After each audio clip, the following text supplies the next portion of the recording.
Dear students, আজি মই তোমালোকৰ lesson 1 all things bright and বিউটিফুলৰ 3 নম্বৰ এক্টিভিটিৰ পৰা কৰাই যাম। অলৰেডি আমি 2 নম্বৰ এক্টিভিটিলৈকে আমাৰ কমপ্লিট হৈ গৈছে হয়নে? তো 3 নম্বৰ এক্টিভিটি কি আছে? Let's see how much you have understood the poem. এই পোয়েমটো এই কবিতাটো পঢ়ি তোমালোকে কি বুজি পালা সেই কেইটা প্ৰশ্নৰ সহায়ত আমি কি কৰিম আলোচনা কৰিম। তোমালোকে বুজি পালানে নাই এইটো কেইটামান প্ৰশ্নৰ সহায়ত আমি গম পাম, ঠিক আছে? তো প্ৰশ্নকেইটা আমি আলোচনা কৰি লওঁ, তাৰপিছত মই তোমালোকক এটা বহীত লিখি পেলাই তোমালোকে এই প্ৰশ্নকেইটা উত্তৰ দি দিম। আগতে আমি আলোচনা কৰি লওঁ। 3 নম্বৰ মানে নম্বৰ 3A নম্বৰ প্ৰশ্নটো হৈছে write the names of 2 small creatures. কি বুলি কৈছে? ৰাইট দ্য নেমছ, নাম লিখিব দিছে। ৰাইট মানে লিখা, নাম লিখিব দিছে কিহৰ? অফ 2 স্মল ক্ৰিয়েচাৰ্ছ, দুটা সৰু প্ৰাণীৰ নাম লিখিব দিছে। ক্ৰিয়েচাৰ মানে প্ৰাণী আমি আগতে গম পাইছিলোঁ হয়নে? তেতিয়াহ'লে দুটা স্মল ক্ৰিয়েচাৰৰ নাম কি হ'ব? তোমালোকে কি লিখিব পাৰা?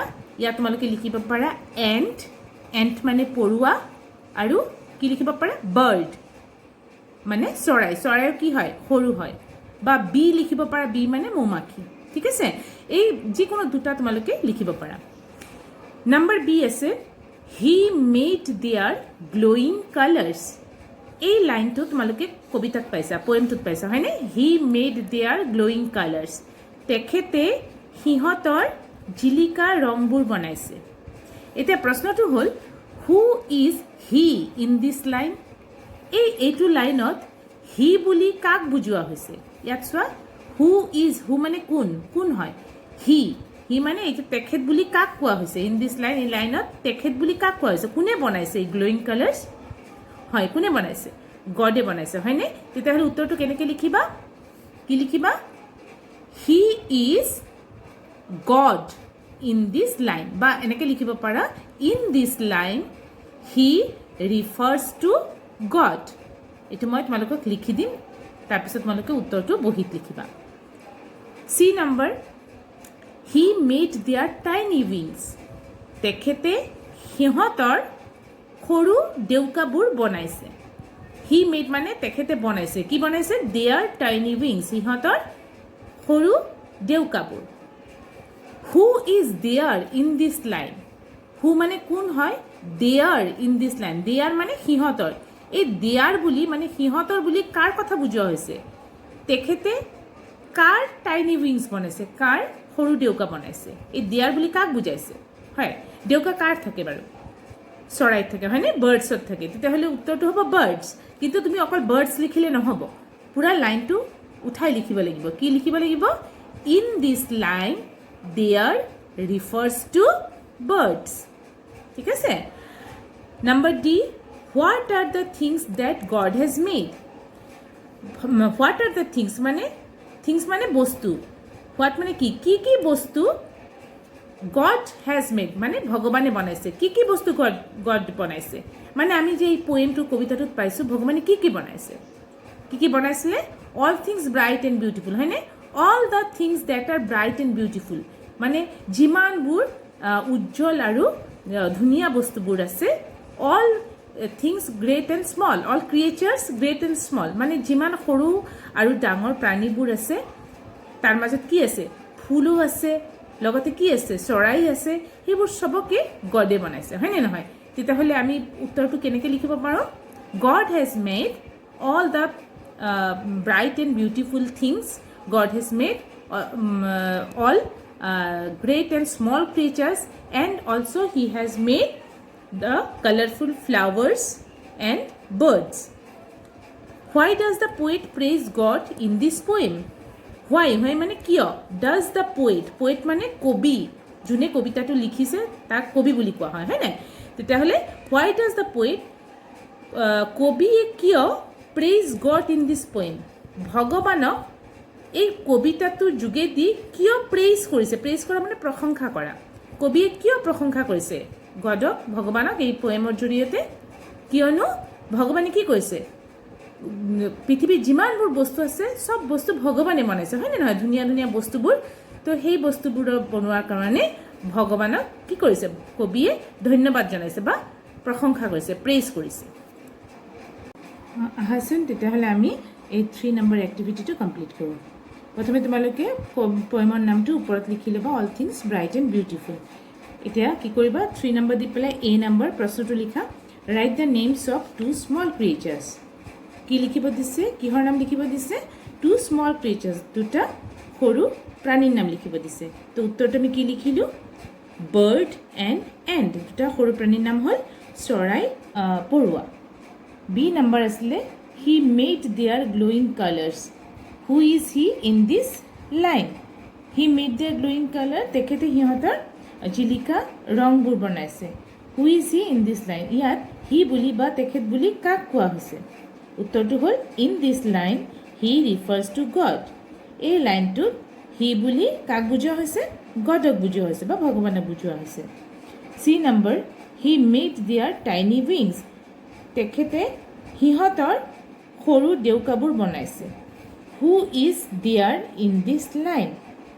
এই লাইনটোত দেয়াৰ বুলি বা সিহঁতৰ বুলি কাক বুজোৱা হৈছে, কাৰ ডেউকা থাকে বুলি কৈছিলোঁ মই, হয় চৰাই বা বাৰ্ডৰ। তেতিয়াহ'লে সিহঁতৰ বুলি কাৰ কথা বুজোৱা হৈছে, বাৰ্ডৰ কথা, হয়নে? তো অকল বাৰ্ড লিখিলেতো নহ'ব, আমি গোটেই লাইনটো লিখিব লাগিব। In this line they refer to the birds. উত্তৰটো কি হ'ব, ইন দিছ লাইন, এইটো লাইনত দে ৰিফাৰ টু দ্য, সিহঁতৰ বুলি কাক বুজোৱা হৈছে, টু দ্য বাৰ্ডছ, চৰাইবোৰক বুজোৱা হৈছে।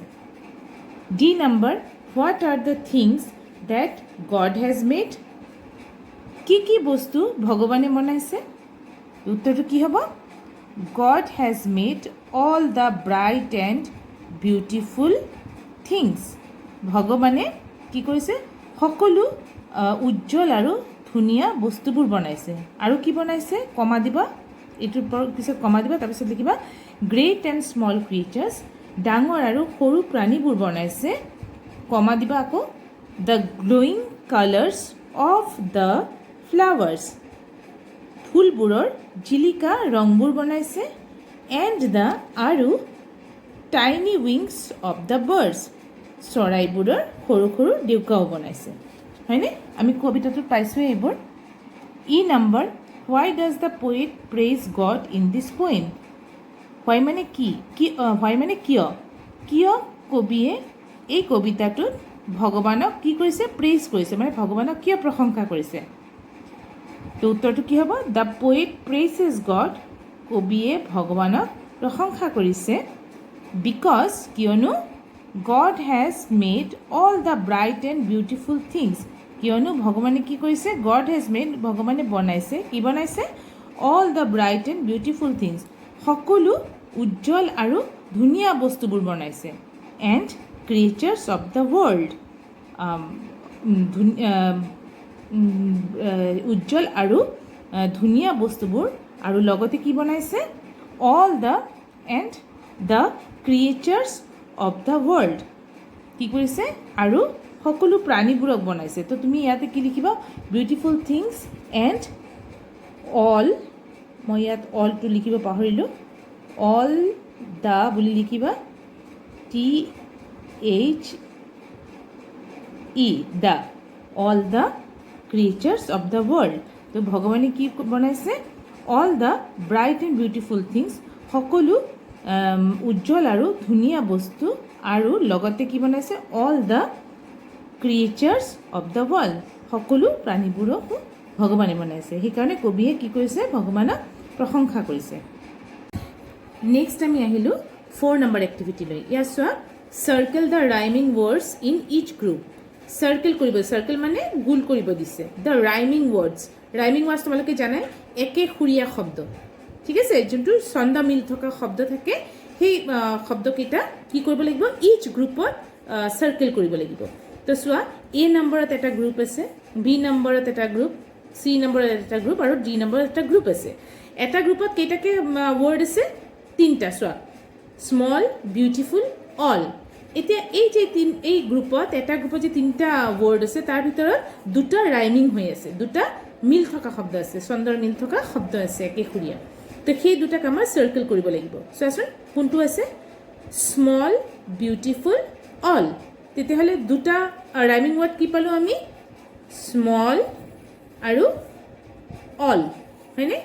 স্মল আৰু অল মিলিছেনে নাই চোৱাচোন স্মলৰ লগত কি বিউটিফুল মিলিব নিমিলে হয়নে তেতিয়াহ'লে স্মল আৰু অল হ'ল আমাৰ ৰাইমিং ৱৰ্ড ঠিক তেনেকৈ ৱণ্ডাৰফুল স্মল বিউটিফুল কোনকেইটা ৰাইমিং ৱৰ্ড হ'ল হয় wonderful or and beautiful next might colour bright কোন দুটা আহিলে মাইট আৰু ব্ৰাইট ইয়াৰ পিছত উইংছ অপেন্স চিংছ গোটেইকেইটা লাষ্টত এছ আছে কিন্তু শুনাত ছন্দ মিল থকা একেখুৰীয়া কোনকেইটা হৈছে উইংছ অপেন্স আৰু চিংছ চোৱা উইংছ আৰু অপেন্স মিলা নাই উইংছ আৰু চিংছ মিলিছে হয়নে তেতিয়াহ'লে উইংছ আৰু চিংছ হ'ল একেখুৰীয়া বা ৰাইমিং ৱৰ্ড নেক্সট আহিলে complete the word web with things you find in a garden এটা বাগিচাত বা এটা গাৰ্ডেনত পোৱা কেইটামান বস্তুৰ ইয়াত তালিকা দিয়া হৈছে আৰু নামকেইটা কি কৰিছে মিচিং কৰি দিছে লেটাৰবোৰ মিচিং কৰি দিছে মানে গোটেইকেইটা দিয়া নাই অলপ অলপকৈ দিছে তোমালোকক বুজি পেলাই লিখিব লাগিব কমপ্লিট কৰিব দিছে ৱৰ্ড ৱে ঠিক আছে তো ইয়াত আমি গাৰ্ডেনত কি কি দেখা পাওঁ চোৱাচোন প্ৰথমে আমি এইটো চালোঁ জি আৰ ইয়াত আছে এইচ ইয়াত আছে আৰ ইয়াত চোৱা এফ আৰু আছে আৰ ইয়াত আছে বি ইউ টি এফ আৰু ইয়াত চোৱা এইচ অ' এন বি ইয়াত আছে জি এ লাষ্টত ই আৰ তো প্ৰথমটো আমি চাওঁ আমি গাৰ্ডেনত প্ৰথম বস্তুটো কি পাওঁ কোৱাচোন হয় ফ্লাৱাৰ পাওঁ হয়নে তো ইয়াত চোৱা ফ্লাৱাৰ হ'বনে নাই এফ আছে এল অ' ডাব্লিউ ই আৰ ফ্লাৱাৰ হয়নে ইয়াত চোৱা ইয়াত কি হ'ব গ্ৰাছ হপাৰ জি আৰ এ double S grass H O' double P E R grass hopper মানে কি ফৰিং থাকেনে নাই বাগিচাত গাৰ্ডেনত ইয়াত চোৱা আৰু কি পাওঁ আমি আৰু পাওঁ গছ পাওঁ হয়নে tree T R double E S T R double E S ইয়াত পাওঁ আমি honey bee H O' N